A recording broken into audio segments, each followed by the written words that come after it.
Welcome. This is Carolina Capital Management, and we're coming to you live. I have Bill Fairman here with me. I'm Jonathan Davis. Thank you all for being here, and we just want to get in and start talking about a little bit of real estate and maybe some things that are going on right now. Yeah, don't look at me. We're supposed to be separated. See, is this the box? Two different cameras. We're actually this is not the same room. So we're in two different places. We have the same background, but we're not in the same room. Got it.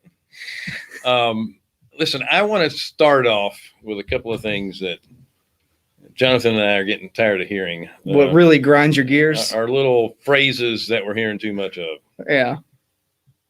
The new normal. God, I'm so sick of that. What else? Tell us another one. Social distancing. I've had enough of that too. You did that before it was cool? Yes. Well, actually, people did that for me. That was part of my personality. They just normally moved away from me when I started talking. Yeah, mine is definitely these uncertain times. It's like, when has any time ever been certain? The illusion of your certainty has been taken away. That's what's gone, not that these are uncertain times. Yeah, that kind of reminds me of that builder sentiment survey that we get once a month. How do you feel? They don't really care about the actual numbers. Just how are you feeling? What are your feelings on how things are going? I never did understand why that is an actual survey that economists quote. Go by your numbers. So we're going to talk a little bit about how to protect yourselves. Now, and this is if you own property and you're collecting rents, and as well as if you're a small business and you're trying to get the government cheese, as it were. Mm-hmm. And then if you're an individual and you're getting those stimulus dollars through the IRS, what to watch out for. Yeah.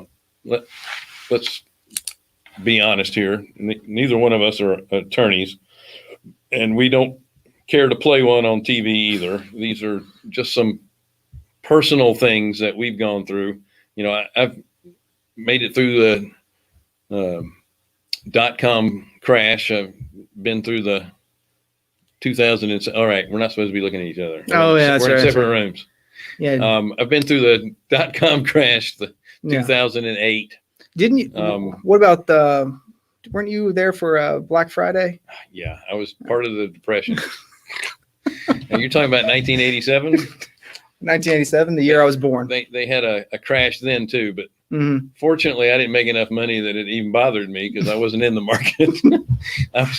I was happy getting my $97 a week take-home pay. Oh yeah, wow. That was I might have been making $125 a week. Well, that's a big difference. Anyway, so if you're a landlord right now and you're a little worried about, your tenants not paying and there's nothing you can do about it right now because there's a moratorium on evictions and that type of thing, be proactive. Make sure that you're sending out with your rent that's due, your notifications. Put in there the different ways that you can get assistance through the government. Make sure they know about the different the money that's coming in through the IRS, the stimulus money. If they've lost their jobs, show some stuff in there on how to get your unemployment money. Well, if you don't know what your tenant's employment is, you should know this. And this is one of the first things you should have checked because that's going to let you know. Well, it changes. You can be on a lease and your application shows your employment, but you could have changed employment since. Well, that's true. But typically leases are, a year and, most people don't change too much, but that saying is, your tenants who are working in hospitality or something like that. Yeah. You can, expect that they are going to be on government assistance right now. Those who are working in logistics are still working. Right. And if they're asking for deferment of payment or whatever it is, you can, you know a little better how to handle that situation than to just say yes to everybody. And I think if you own a bunch of single family homes, you're less likely to have issues, I think, because you're going to be more likely that folks are working from home if they can.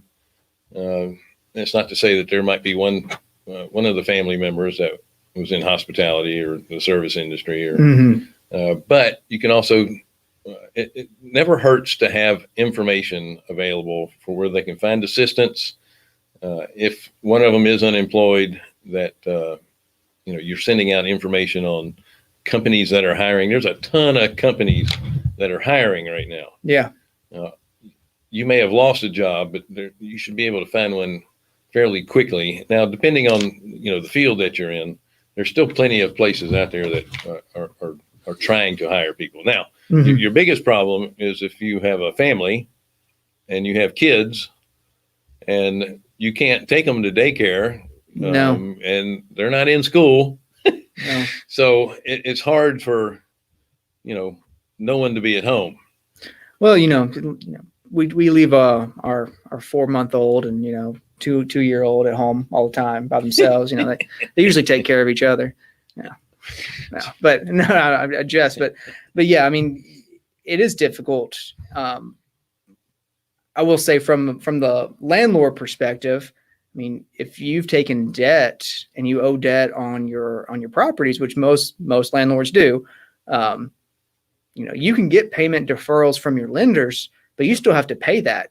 I think that's the same way with, your tenants. I think there's a lot of tenants being told that, you just don't have to pay, don't worry about it.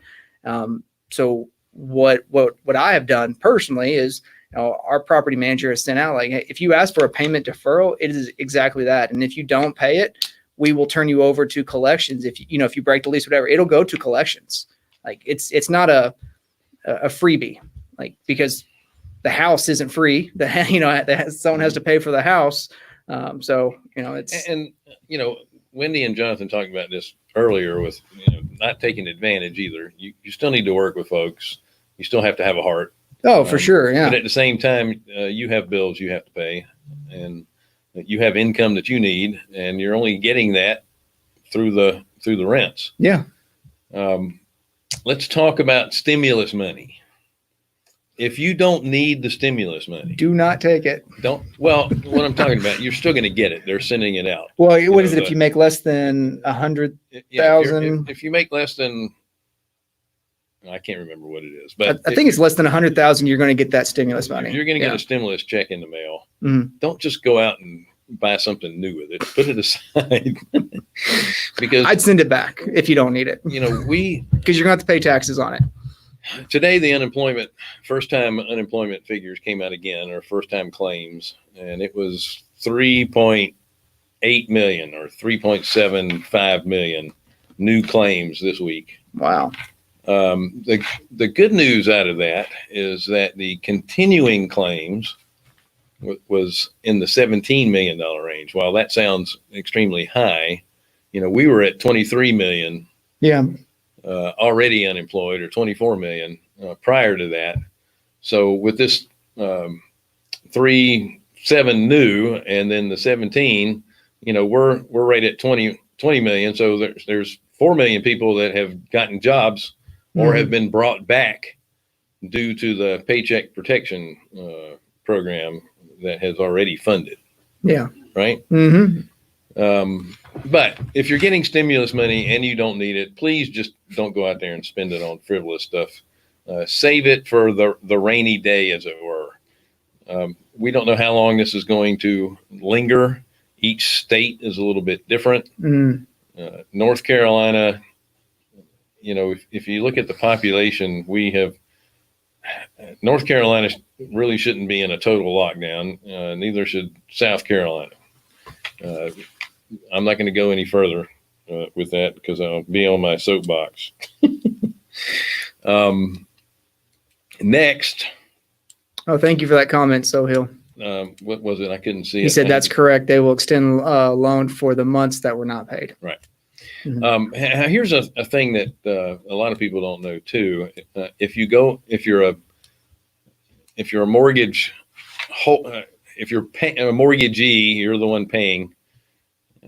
If you request a forbearance, and I don't know if we may have gone over this before, but an actual forbearance isn't just putting 2 or 3 months off and adding it to the end of the term. No, that's not a forbearance. That's a deferral. A forbearance is, if I need 3 months, on the 4th month, you're going to have to pay 4 months worth of payments. Yeah. And most people aren't going to have that. Well, it's not helpful either. I mean, if you can't pay 1, 2, or 3 months, how is not paying that, and then on the 4th month you owe all those months together? That's not helpful. And then we have a big servicing issue. Not to mention, there's a lot of refinances going on. There's a. I don't want to get too deep into the weeds in the secondary market here, but most mortgage brokers are mortgage brokers. The banks are mortgage lenders. You have other mortgage lenders who are not banks, but in reality, they are mortgage brokers because they have a giant warehouse line of money. They make these loans. And what is a warehouse line? So if people don't know what that is. A warehouse line is a pool of funds. It's like a line of credit. And you're making loans. You're pledging the collateral to the bank that is providing you with that line of credit. But most of them have a 30 to 90 day term on that asset on the line. Yeah. So let's say you're a mortgage broker who has a giant warehouse facility, and during that 90-day period, half of your borrowers have already asked for a forbearance. But before you've been able to, and what happens with this warehouse line is you keep it for 30 to 90 days. You then take those loans and you sell them to Wall Street investors. It's called a mortgage-backed security. So you're offering them to the people that buy these things. And then you get the money to pay off your warehouse line. Now you can make new loans. Now you can make, Well, they have already started, the people that are buying the mortgage-backed securities, if somebody has requested a forbearance before you can do the mortgage-backed security sale, they are selling at somewhere in the 95% range. So in layman's terms, 100% means I'm selling a $95,000 loan and you're going to give me $95,000 for it. That would be par. That means my income is the origination fee and any other fees I collect. I'm selling you the $95,000 loan for $95,000, and you're going to collect the monthly payments. If somebody now says, I'm only going to pay you 95% of the $95,000, multiply that by all the loans you've done. And these people haven't missed any payments. They've just requested forbearance. So you're going to have a lot of people with a lot of warehouse lines that they're going to have to bring money to the table. That's, in stock market terms, you're getting a margin call. Yeah, you are. And that's not a good thing. So again, that there's going to be some opportunity down the road. I know Scott, our producer, thinks October, but there's going to be not just some foreclosure stuff, but you're going to have some issues with some bigger lenders exiting the space because they're not going to be able to. Some really big lenders, big lenders are going to be exiting the space. And the shame of this is that it all goes back to the big banks again. Remember, after 2008, the only people that were lending were the big banks. And they are not very efficient at doing mortgage loans. That's why 60% of all mortgage loans are done by brokers because they're more efficient. That's banks don't even understand real estate. Like the people like, oh, you go to the bank and get a mortgage. No, they don't even understand real estate.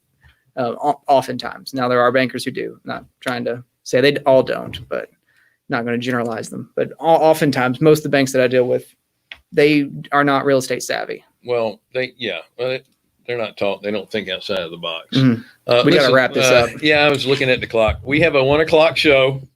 We have great guests on. We have Kevin Kim of Jurassic Law. He's a securities attorney. Mike Zlotnick of Tempo Funding is going to walk us through a conversion of two-star hotel into affordable housing. And then we have Glenn Stromberg. Will Estate. Yep. And then Jacob Vanderslice and Randy Lawrence on, and they're going to give us their perspectives. It's, Glenn, single family. Jacob is doing self-storage, and Randy does multifamily. So we're going to have a good mix of stuff going on there at the 1:00 show. So join us at 1:00, and thanks. Yep. See you soon.